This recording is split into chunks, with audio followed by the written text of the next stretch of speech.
May peace be upon you. If you are still searching for evidence of the validity of Islam, God willing, this episode will show you a piece of different evidence. You've probably not come across it before. It is well known that the evidence supporting the authenticity of Islam and the prophecy of Muhammad are so abundant and diverse. One of the most famous pieces of evidence is the prophecies of the previous books. Today, we will speak about a prophecy that is not well known to most people. Previous books, to the extent that only the very highly specialized scholars know it. God willing, I will tell you about an important book at the end of the episode, which speaks about that prophecy and other unknown prophecies. If you want to read more about this prophecy, or to read more about other obscure prophecies, this book will be very beneficial and useful for you. This prophecy was mentioned in a book attributed to Enoch. Many scholars say that he is the prophet Idris. The book of Enoch contains an epistle, known as the Epistle of Enoch. This epistle consists of 5 sections. One of its sections talks about the revelation of the weeks. It is a vision that divides human history into 10 weeks,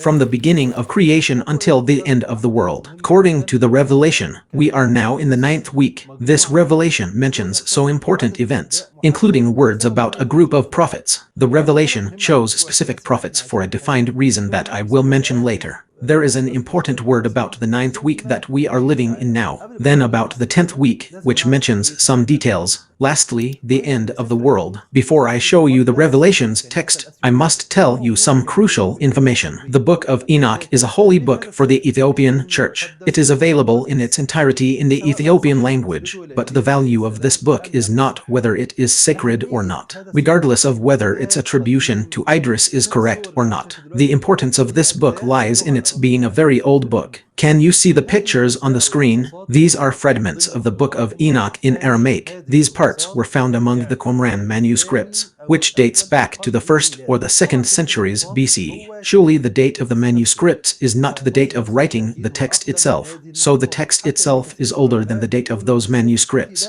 Some scholars say that this book was written in the 3rd century BCE. As for me, I think it was written long before that, but let us assume what these scholars say.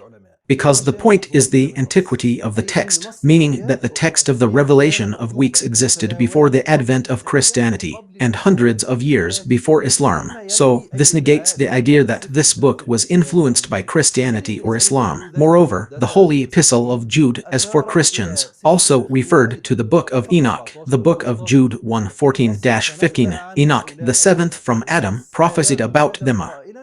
See, the Lord is coming with thousands upon thousands of his holy ones. As many of the church fathers knew the book of Enoch and referred to it, such as Justin Martyr, Clement of Alexandria, Origen, Irenaeus, Tertullian, Eusebius, Augustine, Jerome, Hilary, and Epiphanius. All of this proves that the book existed and held a significant status before Christianity, as evidenced by its presence in the Qumran manuscripts, and it was highly circulated and popularized by the early church fathers and New Testament scribes. Hence, we are speaking about a crucial and ancient book. Secondly, all Jewish and Christian traditions dated that Adam lived in the approximate period of 4000 BC. It's a key point for building our understanding of the timeline for all the weeks.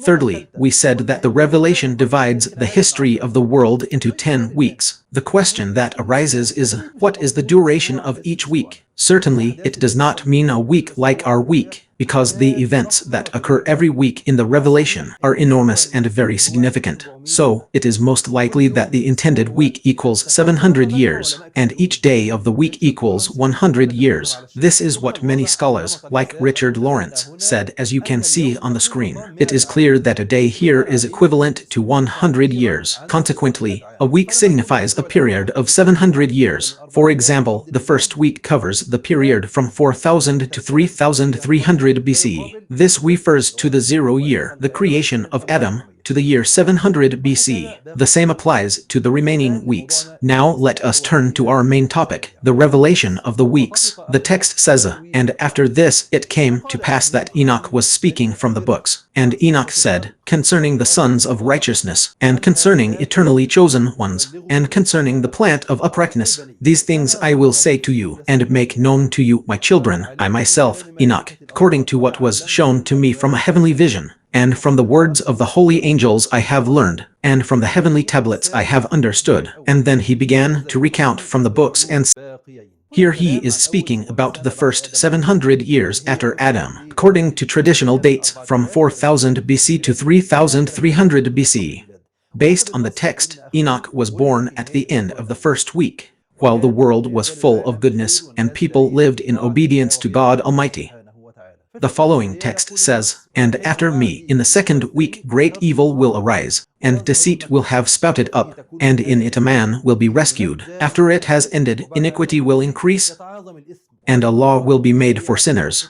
The second week starts from 3300 BC to 2600 BC. He says that during this period, there will be great evil and deceit will arise. This is the period of the appearance of the prophet Noah, without dispute between Christians and Jews. Then the first end will be, while a man will be saved. It is clear that the text is about the flood. Indeed, according to history, the flood occurred approximately 3000 BC. Here we stop at the phrase, "deceit will arise," as if humanity were pure, without deceit or guile, in the first week, in the first 700 years. The word deceit is a very precise expression. As mentioned in Surah Noah, God Almighty speaks through the tongue of Noah, saying, "Noah cried, 'My Lord, they have certainly persisted in disobeying me, and followed instead those elite whose abundant wealth and children only increased them in loss, and they have plotted a mighty plot." The book of Enoch spoke about the appearance of deceit in the time of Noah. On the other hand, the verse states the same meaning, "and they have plotted a mighty plot."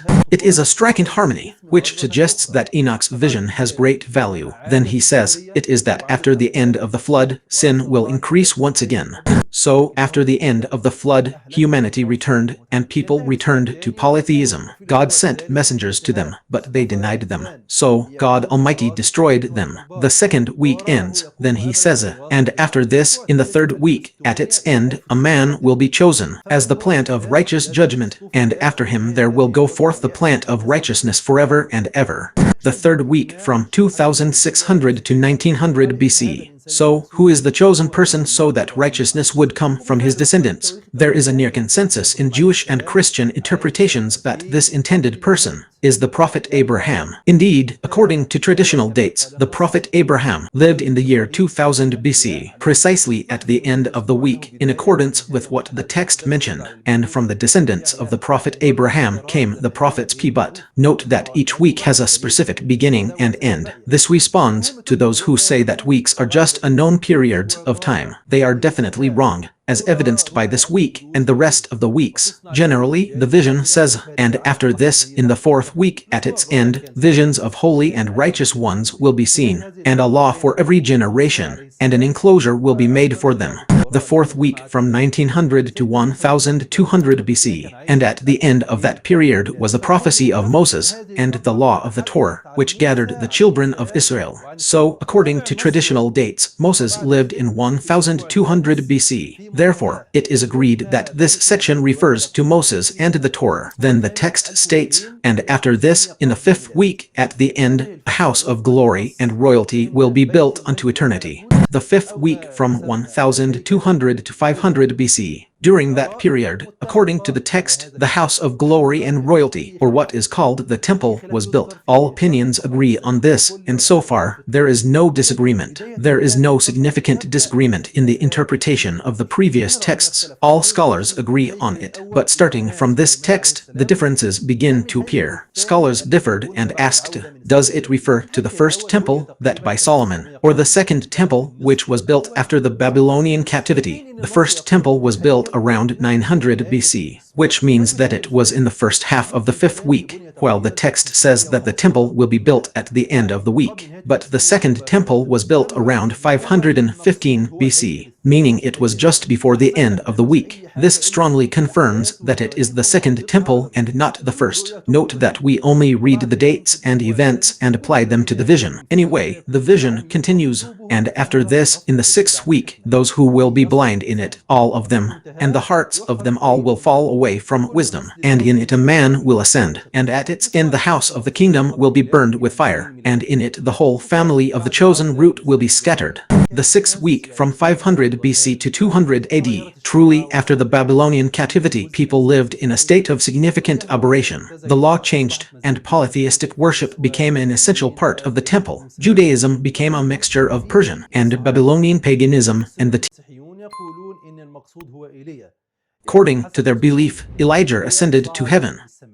According to Muslims, the person in this text is Christ. Elijah lived during the 9th century BC, which means that he is completely far from the 6th week. Moreover, the text says that at the end of the 6th week, the house of the dominion will be burned. It is evident that it refers to the second temple, because the first burning was done by Nebuchadnezzar in 586 or 587 BC, which means it was at the end of the 5th week, not the 6th. But the second burning was in 70 AD, and indeed it is true as the vision says. Then he says, and in it the whole family of the chosen root will be scattered. The Quran says that God has favored and chosen the children of Israel over all the worlds. So, does the diaspora mean the Babylonian captivity? Of course not, because the Babylonian captivity was not a global diaspora, but they returned from it. Hence, the real diaspora occurred after the second destruction of the temple in 70 AD. Then, in the year 130 AD, by Emperor Hadrian, exactly at the end of the 6th week, as the prophecy says. The 5th week said, at its close, the temple will be built. The 6th week said at its end, the temple would be burned, which means there are approximately 700 years between the construction and the destruction. Indeed, it was built in the year 515 BC, and it was destroyed in the year 70 AD. It is a period very close to 700 years. The period between the first temple's construction and its destruction was about 300 years, which confirms that the text refers to the second temple and the events that followed it. Now let's summarize a few points again. We said that last week was about the second temple. At the end of the 5th week, the temple will be built. In the 6th week a man will ascend and the dominion will be burned, and the whole race of the chosen root shall be dispersed. Indeed, Christ ascended to heaven. Then, after several years, the temple was burned in the year 70 AD. Lastly, the final Jewish diaspora was in 130 AD. The texts are very precise and undoubtedly clear. Then the vision says and speaks about the most important weeks, the 7th week, about which the vision speaks the most. It says, and after this, in the 7th week, there will arise a wicked generation, and many will be its deeds, and all its deeds will be wicked. The 7th week from 200 to 900 AD. Indeed, after the Christ's ascension, the temple's destruction, and Roman rule over the Israelites, the disbelief and wickedness spread among people. The Hadith says God looked towards the people of the world, and he showed hatred for the Arabs and the non-Arabs, but with the exception of some remnants from the people of the book. So, in that period, only a few remnants of people were on the path of truth. Then the text speaks about the 7th week, saying, and at its end, there will be chosen the chosen righteous ones from the eternal plant of righteousness, to whom will be given the sevenfold instruction with respect to the whole of his creation. The text says, at the end of this week, God Almighty will choose the chosen righteous ones, the witnesses in justice, the eternal plant of righteousness, who will have a double reward among all the nations. This only applies to the nation of Mohammed FTFA. They are the ones who were sent at the end of the 7th week. They are the eternal seed of righteousness from the descendants of Abraham. They are the nation that has a double reward among the nations. For example, there are 5 prayers, but their reward is 50. Likewise, in all acts of worship, they will have a double reward by the grace of God. As for that nation, they are witnesses in justice. It is a very amazing point, because God described the Islamic nation as witnesses over the people in several verses. For example, the verse in the middle of Surah Al-Baqarah, and thus we have made you a median community that you will be witnesses over the people. Therefore, the verbal agreement that was repeated more than once between the prophecy of Enoch and the Quran cannot be a mere coincidence. Once deceit and once witnesses. Note that the prophets mentioned in the vision are 5: Noah, Abraham, Moses, Jesus, and Muhammad. They are the resolute messengers. Hence, they're not chosen randomly in this vision. Rather, the vision chose the 5 greatest prophets. History has revolved around them all, but despite the weakness of this blessed nation, It is the best nation ever raised for humanity, as God Almighty said, as Enoch prophesied about it in his vision. They are the elect righteous. They are witnesses over people with justice, the plant of eternal righteousness. Their rewards are doubled. So I have spoken about the first 7 weeks. I'm not going to speak about the remaining 3 weeks now, but in short, they are speaking about the end of the world, and that after the appearance of the Prophet Muhammad FTFA and the chosen ones, these chosen ones will be handed the sword so they can take revenge. They will establish justice on earth and avenge the wicked. And how did the prophecy exactly apply historically to the Islamic nation? You should have no option but to believe in Islam. And if you are a Muslim, whether you are skeptical or confident, this evidence should reassure your heart and increase your certainty. Before I end this episode, I promised you with a book that speaks of these prophecies and the less famous prophecies. This book is authored by Dr. Faisal Al-Kamili. The book, they find it written with them. As you can see on the screen, it is a very interesting book. May God reward its author with the best reward, and may Islam and Muslims benefit from it. If you liked this episode, I hope you share the link to extend the benefit. If you want to support the channel, you can find the Patreon link